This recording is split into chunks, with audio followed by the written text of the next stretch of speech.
మనం ఎదగలేకపోవడం కారణం ఎవరో అనుకుంటున్నారా? ఎవరో కాదు.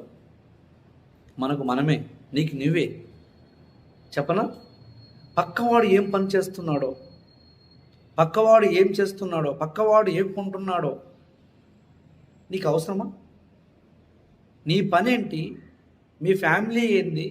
నువ్వు ఎలా కష్టపడాలి? మీ బ్యాక్గ్రౌండ్ ఏంటి? నువ్వు ఏ విధంగా జీవిస్తున్నావు? మీ స్థితి ఏంటి? మన మీద మనం ఫోకస్ చేయకుండా, మన అభివృద్ధి మీద మనం ఆలోచన చేయకుండా, ఎవరో పక్కవారి మీద అపాడాలు వేయడం, వారిని అపార్థం చేసుకోవడం, నెగిటివ్ ఆలోచించడం, వారిని బ్యాడ్ చేయడం అవసరమా మిత్రమా? నీ పని నీకు లేదా? నీకున్నదే 24 అవర్స్ టైము. దాంట్లో 8 అవర్స్ నిద్రపోతావు. 16 అవర్స్. 16 అవర్స్లో కూడా 10 అవర్స్ మాత్రం వర్కింగ్ టైం చేస్తాం మనం. 10 to 6, 10 to 8. ఆ 10 to 12 అవర్స్ టైంని చక్కగా పని చేసుకొని రాణించి ప్రతి మంచి ఆలోచనలు తీసుకొని మేలైన చేపట్టి నువ్వు చేసే ఉద్యోగంలో కావచ్చు, లేదా వ్యాపారంలో కావచ్చు, ప్రతిదీ కూడా మంచి ఇంకా అడ్వాన్స్ నాలెడ్జ్ తోటి ఎక్కువ నువ్వు వర్క్ చేసుకొని సక్సెస్ అయిపోయి నువ్వు ఇతరులు ఏం చేస్తున్నారు? ఇతరుల మీద అబండాలు వేయటము, ఇతరుల మీద నెగిటివ్ చేయటము, వాళ్ళ తప్పుల్ని చూసి ఇంకా తప్పుల్ని పెద్దగా చేయటం, ఇది మంచిది కాదు మిత్రమా. నీకు పతనం అది.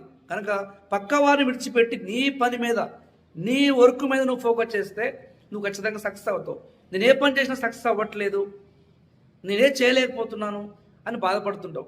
ఎందుకంటే నీ మైండ్ సెట్ ఎప్పుడు కూడా పక్కవాడు ఏం చేస్తున్నాడు, పక్కవాడు ఏం కొంటున్నాడు, పక్కవాడు ఎలా డెవలప్ అవుతున్నాడు, నేను ఎలా డెవలప్ అవ్వాలి, నేను ఎలా పని చేయాలి, ఇప్పుడు ఏం పని చేస్తున్నాను, ఇంకా బెటర్గా ఎలా చేయాలి, ఎలా ఫుల్ఫిల్ చేసుకోవాలి, నేను ఎలా డెవలప్ అవ్వాలి, నేను డెవలప్ అవ్వాలంటే నాలో ఇంకా నేను ఏం నేర్చుకోవాలి, నాలో లోపాలు ఏమున్నాయి అని ఇతరులను ఇన్స్పిరేషన్ తీసుకోవాలి, మోటివేషన్ చేసుకోవాలి. ఎవరైతే మంచి కష్టపడి పని చేస్తున్నారో వారిని ఇన్స్పిరేషన్ తీసుకోవాలి. మనకు మనమే రాంగ్ డిసిషన్ తీసుకోకుండా మనం కష్టపడి పని చేయాలి. ఖచ్చితంగా నువ్వు సక్సెస్ అవుతావు.